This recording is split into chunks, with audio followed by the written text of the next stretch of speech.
kulaba obwedda njogera ntunula ku ssaawa okusookera kyengenda okusibira entanda munange we naatulaba ku Nyondo Media twala akaseera ng'ekintu ekikulu. That's why era ndikugamba nti olunzijukiza akadde ne katunulako ensogola kinkyakumiddwa ku mulimu gye nkola nkuuma time. Bosi si yaninda nzali nokola ki eyo ntanda nnyo eri gwe wena ina wakola kalimuko oyo ye mukwano gwa asookera ye mukwano muganda wo asooka kuba wali omulimu tewali kirema. Ekyokubiri nja kugamba nti oba ina service najyo omuntu gimuwe n'obwesimbu n'omutima gumu.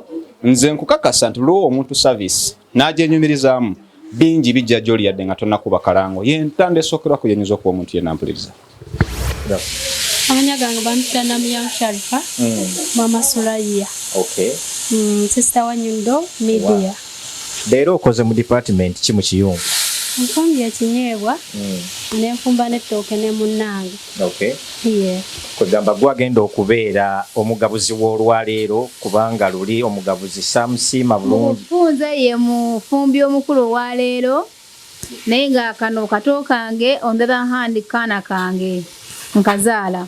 Leni kaneno kana kange nena kazaleyo kabaale omusajja ali arrogant naye ekya simanji yalaga just kirasada salazali nte Mami yanga babuli wamu nange kenyini nneti abandaye munyambe What? amanya gange bampita Divine oyo nalimu nga kinusu. Yasenga okukozesa Leero wakoze ku ki mu kiyungu? just nyambako buyambe twawase tufumbye ngaze tokoliraba ebijanjalo waliwo cabbage n'ebintu ebirala. Okay. Mwena tubayita musawa z'okusibuluka musobole okujja mulye emmere weeri era nga twebaza mami waffe omulungi atutuusizza wano.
Okay. Assalamu alaikum wa rahmatullahi wa barakatuh. Baganda banga basiramu kulikeyo mu juma abenzikiriza endala muveeyo mu kusinza oba mu kutendereza. Olunaku luno lwakwataganye eri enzikiriza zombi mu kutendereza omutonzi nga bwe tumanyi nti Katonda ebintu byabikolanga bw'ayagadde so watu bwe yakigera aba bwe yakitegeka mu byawandiikibwa by'ensi eno nti bwe lulibeera. Of course era nga bulijjo olunaku lwaleero tuli waka Nyondo Media House. Of course tusinziira ku mikutu gya Nyondo Media okubanga tucommunicatingako nammwe, tusharinga wamu love nammwe, tusharinga wamu ne moments ennungi nammwe. Twalaunchinga program eno okubeera nga tusibulukako ne baganda baffe abasiraamu awaka buli Lwakutaano. So nate era nga bwe twali wiiki ewedde nga tuli mugezaako having a good moment, good times, everything ne baganda baffe waka nateera ne leero yensonga yemu. Ensonga neno tugikwasizza kannabwala oluvannyuma lwekiri nti mutulaze omukwano ogw'ekimmemmette, omukwano omuyitirivu, omukwano ogutagambika. Tetulina nnyo kye tusobola kubasasula kiri awo kinene nnyo, wabula kye tuyinza okukola ekyamakulu byonna kwe kubeera ng'ate tukwata akatono ne tuddizaako gye muli abalabi baffe, abawagizi baffe, na buli yenna asupportinga Nyondo Media at large. Okusookera ddala nja kwebaza ttiimu yange gye nkola nayo, ttiimu nnene, producer waffe omulungi ennyo mu bitiibwa ebiyitirivu, director wiki interview shoot, waliwo ayina ebitiibwa bye simanyi bwe nnyinza binnyonnyola, Nyondo Rozet, big up, badirector bonna ababeera ku cast nga tulina waka yenna gwe tukola, Ashman Devi International, Keizi wange omubwati wadde onvuga mu speed naye nkwagala nnyo blood, Wizard of Love, linnya shida alina Wizard of Romance, Wizard of Romance, Wizard of Romance. Okay, tugenderaawo. Of course mu nyumba ndimuko n'abagenyi ab'enjawulo nga mujja kubanga mbalabako mu maaso awo, ate abatweyunzeeko ku lunaku olwaleero okubanga tukwasaganya programu eno ewaka okuviira ddala ku ntandikwa wetandikidde mpaka gyenaggwera. Njagala okutumira ku CEO Nyondo Glim, omukyala Nyondo Witini, kyemndowooza essaawa eno ali ku ttooka ewaka, naye nga maama w'abaana akyali kunywa. Balimanyi yatuuse yalinyeye yekka oba Witini, ebyo si bigambo byange, so akiddamu naye nga tukwagala nnyo era katukusabire obenga otuuka bulungi ewaka.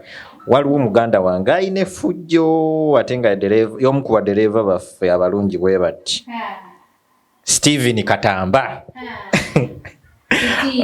Steve amanyiddwa nga Steve, oyo nno nga gwe wenna eetaze okubanga otransportingibwako mu bifo ebyenjawulo byonna okwetola UAE. Y'omu ku badereva baffe akola airport pickups, emmere ya Abannayuganda okuva eka mu bika byonna, amatooke, kawunga, muwogo, obukopa, katunkuma, lumonde, akina byennyanja, abikutuusaako mu bitiibwa ebiyitirivu wonna w'obeera oli ku bbeeyi ey'enseko obuseko, si zino ez'amooti oba kayibanda, seezo zentegeeza bati kabeeyi akasaamusaamu abeera nga kutuusaako service ezo. Of course era nga bulijjo mukimanyi nti obulungi bw'omukyala kwefaako, wamu n'abasajja naffe twayingira ng'era Nyondo Glim ku nsonga ya skin rush n'okubeera nga olabika bulungi nnyo, binnamakula na buli kimu kyonna ekiyinza okubeera nga kitataganya skin yo, Nyondo Glim kiba kigwa. Of course osobola okutufuna ku contact zaffe zino waneno 0520680778.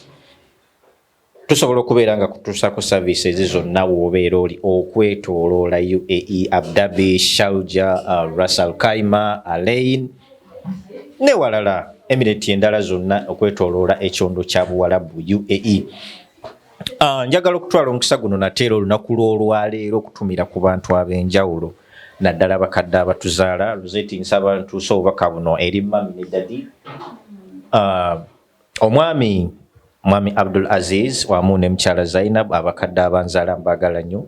Nsaba Allah abawe kyemusinga okwagala, mmwe bali kusiiba, era nsaba okusiiba kwammwe Allah abawemu ebirungi bye musinga okwagala. Baganda bange Yusuf and Tom muli so stubborn naye mbagala nnyo. Of course basista bange mwenna, of course njagala okwongera okwagaliza sister wange Madina Kaitesi amazaalibwa amalungi kubanga okyali mu birthday month.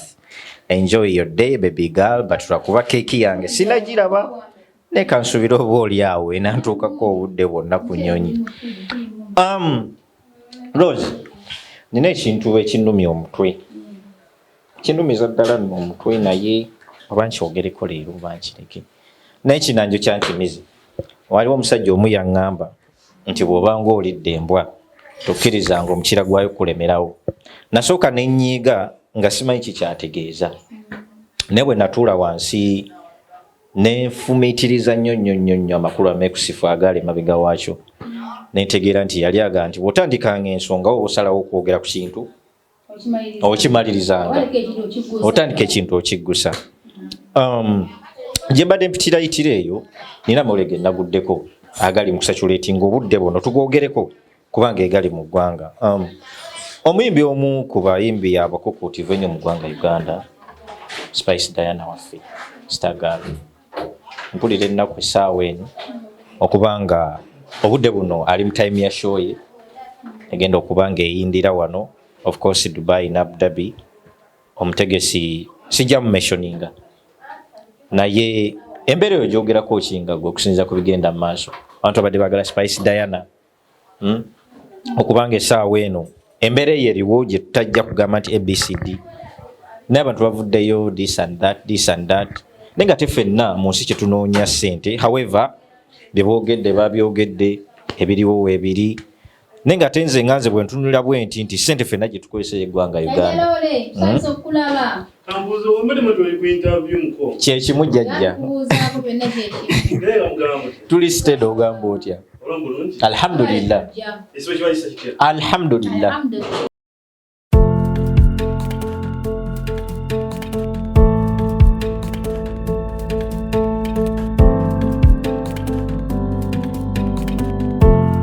Gadifumbe ensonga eyo wallahi maybe tunagiddira naye sina kinyogerako kyamaanyi kya nnyo. Kale mu bitiibwa ebiyitirivu ennyo ate katwolekere mu kiyungu tulabe nga tutayalisa. Leero twafumbye ettooke kawunga. Tafumbako ne kapiraawo. Naye wiiki taliiko leero.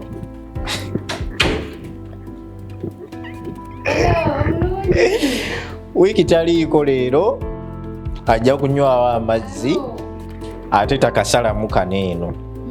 Singa n'akasalamu nze naye tujja gwenkana obwenyi.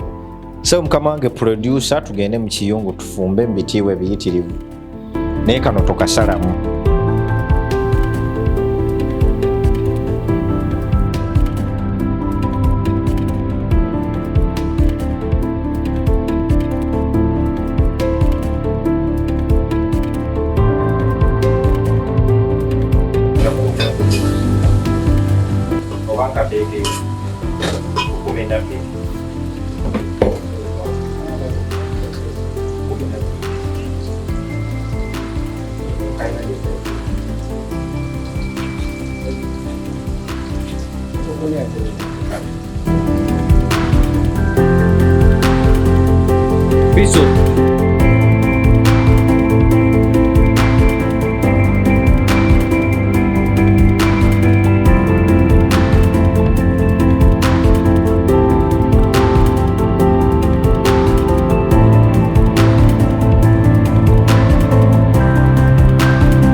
Njagala jjingo yange wegambyeko njagala yo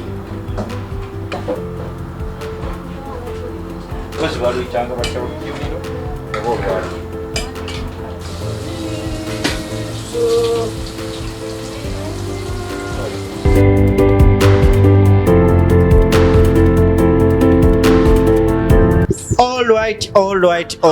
All right. Mic check, of course. The king of the mic mbankomyewo okuva gye twatandikidde mu kuteekateeka ensonga z'okufumba eddakiika zino ebula ntono nnyo okutuuka ku ssaawa ez'okusiibuluka. Ebyokulya nga mubirengera tuli mu kutayaalisa. Of course obutungulu bwo tubumaliriza okubusalaasala. Producer kamera gireeteko wano bulungi nnyo. Akatungulu ko kawedde ne kacumbaali. Kakaloti kyekyo. Emmere yo yino weeri eringa eyidde. Enva of course tuli mu kutayaalisa. Kale nno bwe tutyo bwe tubeere ewaka wano, abaana ab'obuwala bano nga mbalengera be bakoze ku by'okufumba. Ono yakoze kufumba mmere. Mpozi gwani? Nze Divine. Tugamba gwani? Amanya gange bampita Divine. Divine oyina limu nga kinusu. Byasinga okukozesa. Leero wakoze ku ki mu kiyungu? Just nyambako buyambi, twawaase, tufumbye, ngoze toko liraba, ebijanjalo, waliwo cabbage. N'ebintu ebirala.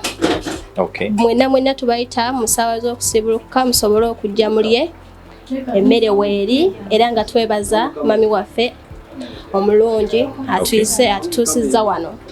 Nawankubadde mulwadde naye ate amakinga sure nti munnange atutuusaako bye yaba yeeyamye. Okay. Tweyanziza nnyo Divine. Exhibitor. Soko je mu bitiibwa ebiyitirivu. Jangu sisobola kukuleka. Jangu ate nga tonze nzagazaaki. Nze sina kyenjagazanga. Mukama wange. Hello papa. Kano ke kakola katya kuba ndabako exhibitor Ramadan night. Akokola bakakuyingiza gye nkolera atakalina toyita ku gate. Bakisoma kya? Florina. That's my department. Ebintu nga bya luzungu nnyo. Luzungu lungi nnyo. Kati kano konka itent ya ka design. No like ngamba wo katadde wanene. Swaga just katerekawo papa. Era nkajjewo. Amanya gaffe eri oyo atulengera mu bitiibwa bitiri ku Nyondo Media. Custom government ashirafu Bobby. Oba otuusa ku kyenjagala owulira mulamu bwange. Ekyo ngo kyogeza maanyi. Nnyo. Ansonga ndi ku kituufu. Ashirafu Bobby amanyi ogajjawo. Amaanyi gye ngajja era ngajja mu maanyi g'abantu. Oli mumalirivu nnyo. Kiki kye weesiga? Kye neesiga kiri ekintu ki abangi bali ku side kwendi. Kale papa gyebaleko. Ashirafu Bobby njagala kubuuzayo ebintu nga 2-3. Alhamdulillah wendi. Olunaku lw'olwaleero olunaku lwa Juma. Naam. Era nga nsuubira nti oyitiddeko mu ssinzizo. Nnyo n'amaanyi. Weebale kutendereza mutonzi. Amina. Ashirafu weebale kusiiba. Tusiiba era nebaza n'abasiibi bonna gye bali. Bonna gy'oli nga bakkiriza nti tuli mu kisiibo n'osiiba. Just kujugiza ekintu kimu nti okusiiba kitegeeza butalya mmere oba kunywa amazzi kyokka. Wabula n'amaaso gasiibe ku by'olaba. Bw'olaba omukyala atali wuwo bw'omutunulako eriiso nga tuli abantu tozaayo lyakubiri bw'ozaayo nnyo n'omulemerako obanga ayenze. Nako kusiibe ebikolwa bisiibe. Such that tokola kikulaba n'agamba kye banaakunonya ne bagamba nti ye n'omusiraamu ali kusiiba oba ki. Tusiibe buli kimu si kulya kwokka wabula tusiibe nga Qur'ani bwe yalagira. Okay, Ashirafu. Tuli mu nnaku ndowooza nga 14+. Awo tuli. Omanyize saagala kubala nnaku zensiiba lwa nsonga. Bwe ntunulira ezibulayo ndaba ntono nnyo ate nga mbadde nkyanyumira omwezi guno omutukuvu. Okimanyi nti okusiiba ddagala eri obulamu bw'omuntu. Bwe kiri. Kubanga bangi kuffe tugenda ne tusanga obuzibu nti tuli ebintu bingi nnyo ebisiike ate nga bw'omanyi nti ku ddungu wano ebintu ebisinga byonna bitulya biba bisiike bisinga. Kizibu nnyo okulya ebintu ebiri fresh okuva eka. Ne kati gwe ng'omuntu like birungi ki byofunye mu nnaku zino zetwakamalako oba zetwakakuba emabega? Okusookera ddala kyenyinza okugamba nti ekisiibo kino ekisookera mu bulamu bw'omuntu kyongera imaani yo oba okukkiriza eri Katonda. Wabula weewaayo n'ogamba nti ntandise okusiiba era n'osiiba kamu kabonero akalaga nti oba Qur'ani ebimu ku byesomesa obikkiririzaamu era obitandiseeko. Ekyokubiri ngenda kuddako okusaidia abannaffe abatera tugamba nti embeera si nnungi ngamba mu kyokulya. Wallahi buli lwemanyiriza okusiiba kiba kikulaga ne mu kaseera akazibu nga tolina kyakulya eringa training gye bali okola nti osobola okyebeera. Secondly okusiiba just muli mu mutima ng'okitaddemu nti nsiiba sijja kulya sijja kukola ki. Wallahi nze nja kugamba nti kiyinza okuba kikwongera ku savinga kuba emisana bwe gy'otambulira ogula kano ogula kali naye oba osiibye obala futaari na Sohoro obaddako. Naam. Ekibuzo kyange ekirala mwami Ashirafu wa Bobby. Oyo w'amaanyi. Mu Dubai wano ba mu UAE. Wano. Olyoke okusharingako n'abatulabe eyo. Dio diringira mu UAE wano. Nnyo n'amaanyi nnyo. Services kizo delivering eri abantu mu UAE wano.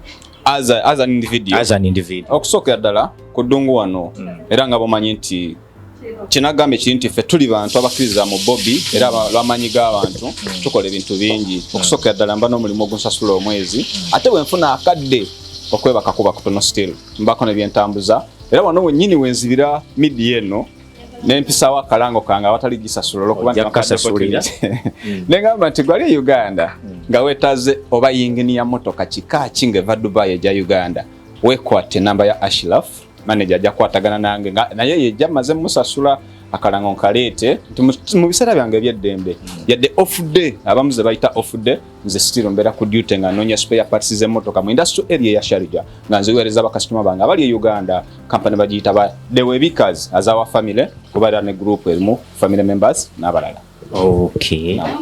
Okimanyi nti eyo service mbadde simanyi nti ogikola ogimaze mu bbanga ki? Ebbanga liweze emyaka katugenda mu 2 in fact gyonna gyemaze ku ddungu wano mbadde nga nkikwasaganya naye nga okusingira ddala nze nalina omutima mulimu mu kusooka nti mu kifo kyotwala obulango ku media nga olaba Nyondo Media ngezaako kuwa customer service customer oyo yayita munne sitira nnyo okubeera nga basawo abeera nga nti nze nkola nnyo no njagala nenkola oba musawo kola nze ndeete oba omponyeza ndeete omulwadde omulala mugambe nti gundi oyo akola. That's why kyemadde ntambuliramu nga sikuba bulango wabula customer oyo afunye service yaffe that satisfaction gyafuna yetuweereza bakasitoma abalala. Ng'oggyeko okubeera nga odeliveringa services oba odiringira mu spare w'emmotoka oba mu spare parts service kyendala z'odeliveringa eri abantu mu UAE wano? Like mu UAE wano okusookera ddala ndi musajja adiringa mu bed space as per now na bed space ziri 3 nga 2 ziri Sharjah nga nane bed space eri kusaidiza Riga bwoba mu Uganda ne obanga oli stranded wali abaana bangi betuze tupikinga ku airport nti agent yandeeta nansula wano sina wemanyi mu Dubai many people tubalina tusobola okufunira contact zaffe tusobola okuyamba tukwatagana netuwa ne connection tetugaba mirimu wala tusobola okuyambako kugamba oyo gundi bwalanga omulimu gubeera kwalaali naye guba tegubaddeeyo tusobola omugendako bwemulina bimwataddemu tukwatagana naye era nakuyamba so such connections tuyambako abaana abali mu bwetaavu bw'egyo nti tetugaba mirimu abala tusobola okuconnectinga kwabo abalina emirimu emitonotono naddala egy'abakyala mainly maids kadde mwako kakube nnyo ba maids mainly egy'abalenzi girimu kamakoona mangi wabula egy'aba maid sitya gwe ntya mukama katonda yantonda jjo tugezaako bwe tuba tusobodde. Ashirafu wa Bobby ebirungi bingi n'ebinyuma bingi nnyo by'olina akituufu kiri nti omuntu bw'abeera naawe tayagala kumaliriza kunyumya naye emboozi naye akadde kalabika kakuliiridde empinga nsaba oweeyo abatulaba obugambo nga 2-3 era obeeko entanda gy'obasibirira naddala actually abali mu business nga gy'olimu oba z'olimu n'aba providinga services nga zo providing eri abantu mu bwesimbu mu bwetoowaze n'amazima. Okusookera ddala leero lwakadde era olaba obwedda njogera ntunula ku ssaawa okusookera ddala kyengenda okusibira entanda munange we naatulaba ku Nyondo Media twala akaseera ng'ekintu ekikulu. That's why era ndikugamba nti olunzijukiza akadde nenkatunulako ensogola ki nkyakumiddwa ku mulimu gye nkola nkuuma time bosi si yaninda nze alina okukola ki eyo ntanda nnyo eri gwe wena alina waakola akalimuko oyo ye mukwano gwe asookera ye muganda wo asooka kuba wali omulimu tewali kirema. Ekyokubiri nja kugamba nti oba olina saavisi yonna gy'owa omuntu gimuwe n'obwesimbu n'omutima gumu nze nkukakasa nti luwa omuntu service n'agyenyumirizaamu bingi bijja gy'oli yadde nga tonnakuba kalango ye ntanda esookerwako yenyuza okuba omuntu yenna mpuliriza. Bagamba akuddira mu luyimba taluwoomya sisobola kuzzaako kyange ku nsonga ezo mayi bagamba abuulira omugezi taddinganamu nnyo taddingana nsonga ate ayogera bitono neyanziza nnyo muganda wange olwakadde kankuleko ogenda okwasaganya egy'abakama baffe tuneeyongera nate olundi kale taata tweyanziza well nga mukulu wa Kirafu mumuwulidde ensonga nyingi nnyo ze njagala okuba nga njogerako olwaleero naye nga nyongera okubajjukiza nti olunaku tuli mu Lwakutaano lunaku lwa Juma lunaku luba lwa kitiibwa nnyo naddala ffe abakkiririza mu ddiini y'Obuyisiraamu lunaku luno luba lwa kitiibwa nnyo lunaku lwa ddembe lunaku luba lwa kweraga mukwano like friendship ne tubeera nga tuliira wamu tunywera wamu tusanyukira wamu sina mu kisiibo mwokka ne mu nnaku eza bulijjo nga tetuli mu mwezi guno gwa Ramadhan ejjuma nze nga nze ndowooza nti lwe lunaku mu wiiki olutugatta awamu ng'abasiraamu era lwe lunaku buli omu lwayolesa omukwano eri oyo muganda we naddala omusiraamu. So obusiraamu Luganda twaniriza buli omu teri gwe tugoba nti nezikiriza tugiboola ono tetulya naye ono tetulya naye kubanga ffenna maama tuzaala ali maama Uganda ate nga Katonda ffenna gwe tusinza yatutonda nga tulina omusaayi mumyufu skini ze zawukana oba kkala naye ffenna omweru ajja kwetaaga ekibumba nga kigenda kuva muntu wa black ajja kwetaaga ensigo ng'agiyina wa black so ffenna tuli kyekimu twawukanya kkala ng'omuyimbi omu bwe yayimba Lucky Dube nti one people but different colors. Of course njagala okugeza kukwata ekkubo okuyisaawo ensonga eno ku lwa muganda wange Don Fauzo oba Shimi event abadde yatambula mukko nga yagendako ewaka okuwummula naye abamunoonya oba bamwetaaga antegeezezzaako nti essimu ye yabbibwa enkadde gye yabadde akozesa oba gy'abadde akozesa ennamba ye yabbibwa so yakyusiza ennamba era mugende ku platform ze abamwetaaga Shimi Events ku TikTok, Shimi Events oba Don Fauzi ku Facebook yataddeyo ennamba empya era nja kubanga ngisoma wano eno abeetaaga services ze nga bwe muzimanyiza delivering obulungi ng'omwami ono nno alina bed space alina awantu w'oyagala okuwummulirako gwe wenna alina omuntu wo ovudde Uganda oli musuubuzi oyagala kuwummulako Shimi Events ensonga zino eno abeera nga azimaliriza naye olw'ensonga nti essimu ye yabbiddwa ng'ali okwabuubweko e Kampala so y'ensonga lwaki abamu ku mmwe abadde bakolagana naye temusobola kubeera nga mumufuna okubatuusaako services zino.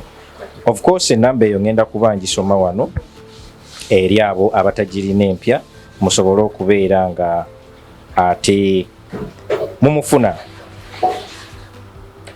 Ennamba y'essimu eno eri +971 52 901 755 ngenda kugiddamu eri +971 52 901 755 go wenna eyetaaga Don Fauzi oba Shimi Events ku business ez'enjawulo ojja kubeera nga omufuna ku namba y'essimu eyo. Of course ennamba eno osobola omufunako by direct call osobola omufunako via WhatsApp mutuukirire ajja kubeera nga akutuusako services zonna ezigwa mu kowa eryo lyemmenyeeko waggulu. Nyongera okubajjukiza of course Nyondo Glim beba official sponsor ba program eno eyateekebwawo buli Lwakutaano okubeera nga tusiibuluka wamu ne baganda baffe abayisiraamu nabo baba basobodde otweyungako mu kisinde kino ekyokubeera nga tusiibulula oba tusiibulukira wamu ne bannaffe ku lunaku olwokutaano. Nate era butereevu mu bitiibwa ebiyitirivu njagala okwogerako neeyakoze ku kyenva luli nayogeddeko ne Divine ng'ono eyakoze ku kyettooke wamu n'okubeera nga ateekateeka ebirungo. Baby girl. Yes. Obulamu bugamba ki? Amannya gago? Amannya gange bampita Namya Sharifa. Mama Suraya. Okay. Sister wa Nyondo Media. Wow. Leero okoze mu department ki mu kiyungu? Nfumbye ekinyeebwa n'enfumba n'ettooke ne munnange. Okay. Yeah. Kwegamba gwagenda okubeera omugabuzi w'olwaleero kubanga luli omugabuzi samusiima bulungi. Mufunze ye mufumbi omukulu wa leero naye nga kano kato kange on the other hand kana kange nkazaala.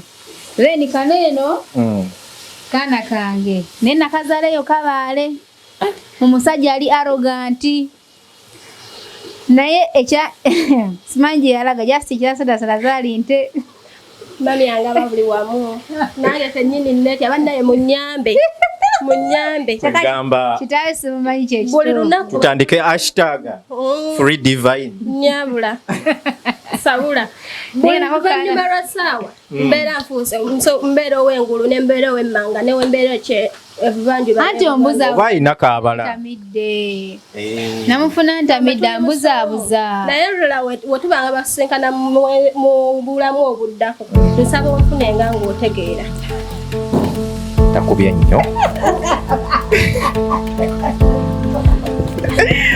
of course ngayo mukimanyi nti ewaka eba vibe tubeera kusanyuka tubeera happy tubeera mu kusaaga tubeera mu kunyumirwa tetulina stress ffe kubanga ensi twagivaako oba yeyatuvaako etuvuga sipiidi waliwo olumu ebintu ebigaana ne tugakaabamu awo mu buliri bwaffe naye ate enkeera tuba tulina okusituka okuwenja kubanga omwami omu yatugamba nti mbeera ne bwebeera nga nkambwe etya Kyagulanya siba kitugamba enkya n'eggulo oba tosobola kutambula at least yavula oba tosobola kwavula weewalule ne mu buli ngeri yonna sigala ng'omuvinga azinga Madubala bw'atugamba ennaku zino nti bw'akola bw'ati aba agamba going forward then bwadda ati oba odda mabega bati tugende forward so mu mbeera eyo bwetyo bwe tubeera okutambuza obulamu wano nawali okubanga tubaweereza puroguramu eno bane mwebale twagala mwebale tuwagira mwebale kutubeererawo mu buli mbeera okuviira ddala gye tuvuddeyo ne tetujja kuwa beebaza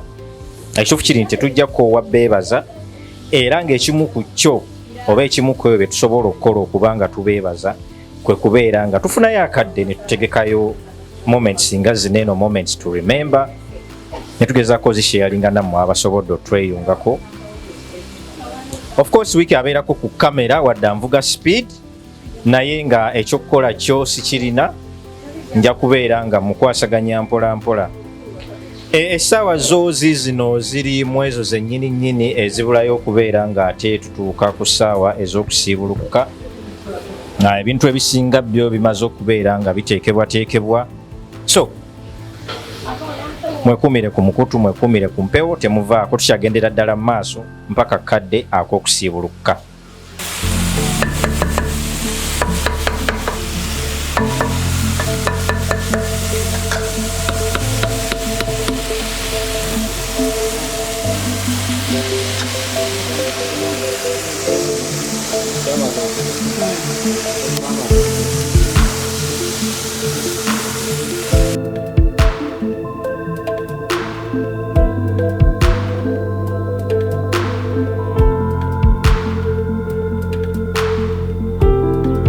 to be sure doing beautiful like that okay mukulike eyo mukuwumula futali ayidde wedda tuli mu kufumba ffenna okuva gye twatandikidde akadde keeko mulindo ak'okusiibuluka mutweyungeko nate era atwolekere okuba nga atusiibuluka tugende wa alaikum salam hajati salamu ngeri muggunna wasomera waseeka kiti oba mufuti mubajja omugenzi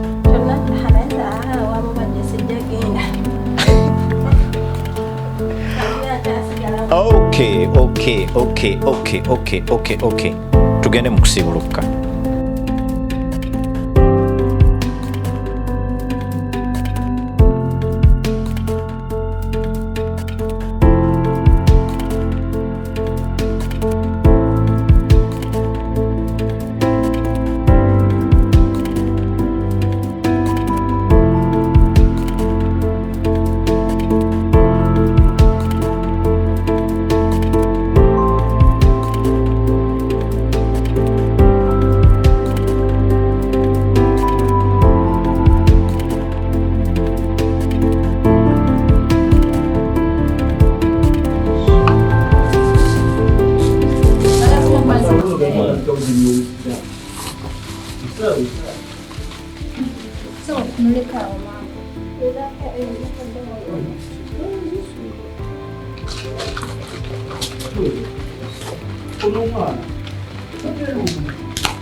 And then be careful.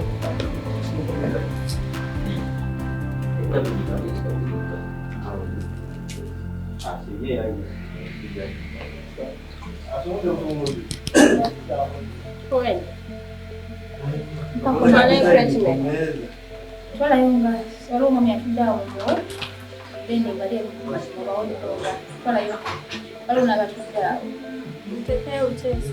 kati kaako n'omwami omwami mwose kaloti atudde awo Ina kama. Nakuze vile story. Nyondo zintabu kama.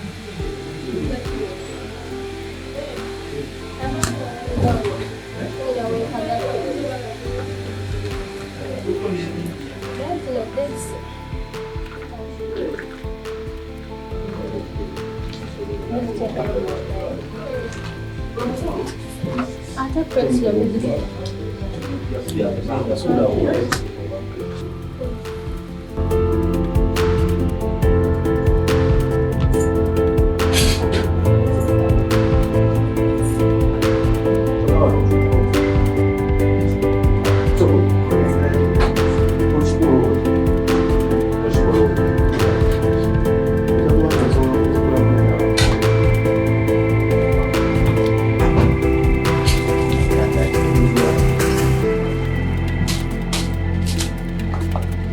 yamba twala ku mmere yaffe tugenda okujjula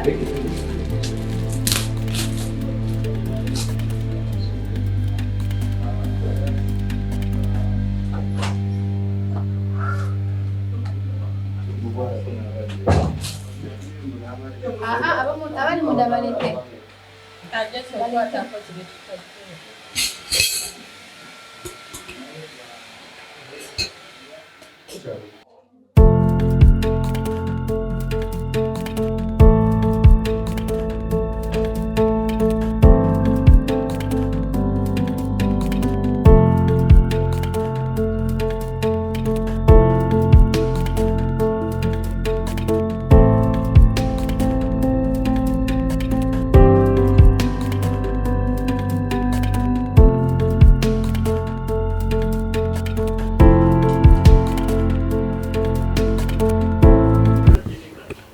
Wakati mu kutwala maaso omukolo gw'okusiibuluka nyongera okubajjukiza nti Nyondo Grill beba official sponsor ba programu eno okuviira ddala ku lunaku lwe twajopeninga okutuusa olunaku lwaleero.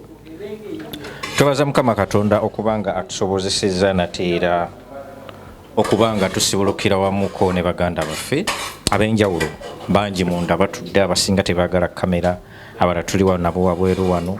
As a family twasalawo okuteekawo programu eno okulabanga tuddizaako mwe bakasitoma baffe abatuwagira nammwe abatwagala n'abasiima bye tukola bangi nnyo munda eyo gye bali batudde naye si bantu ba kamera kubanga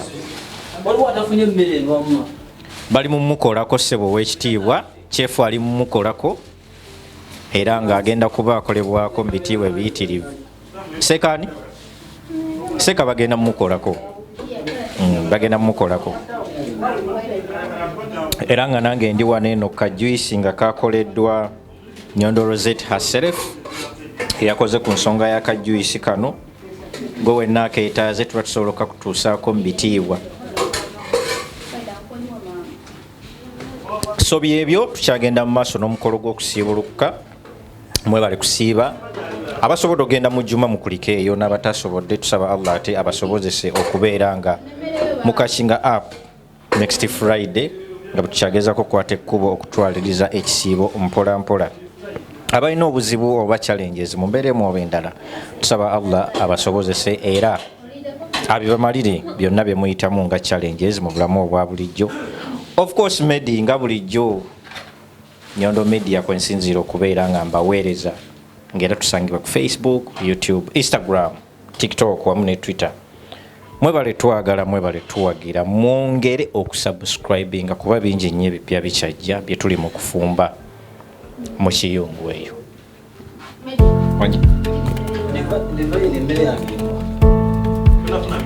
Singa wiki tafuna yaliwe yake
This is Wizard of Romance.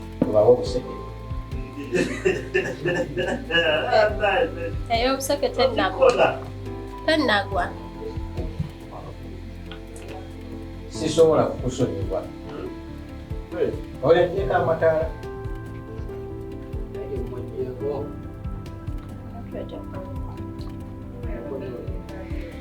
Lwaki tewayitadde ku mbeera?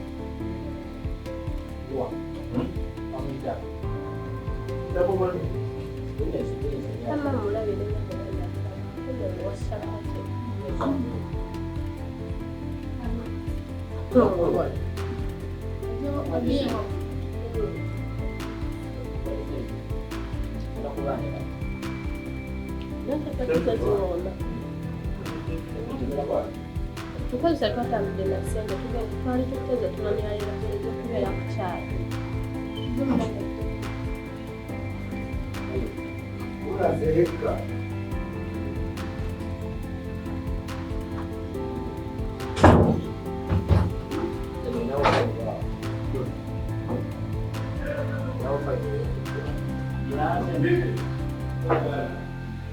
Faida wazo na ssente.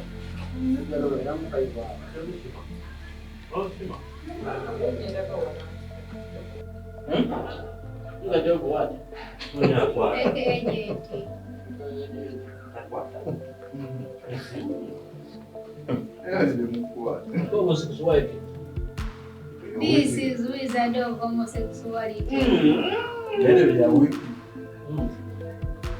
This is Wiki of Snakes.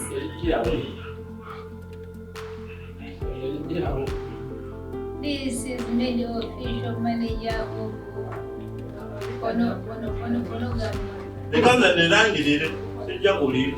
This is Jajalore. Oh, Uganda, human is good as creation. Cannot talk to love. I didn't know. I don't know because you will get an end. But then, yes, Tukaselu bichikatata. never teaching me. Oluwalabu. Naye Rozet yogerako mu Luwalabu. Communicating ako mu Luwalabu. Kile nafalina Ismail Nyondo Rozet classically kile lazim kile class. Wala ana wala ala msanyu wewe msanyu kungapo.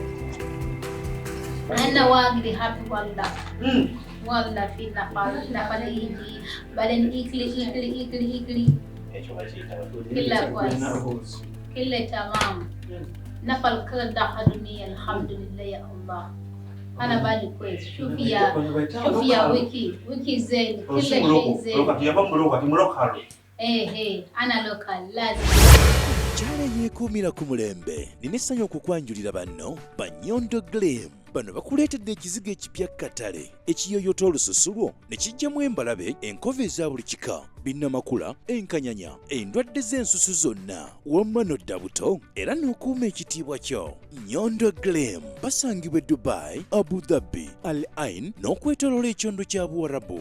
Gwali e Uganda basange Nyanama okumpi ne Movit okubira ku noti 775 M5 noti 8 oba gwali e Dubai kuba ku noti 524 680 noti 778. Nyondo Glam tukukuumira ku mulembe.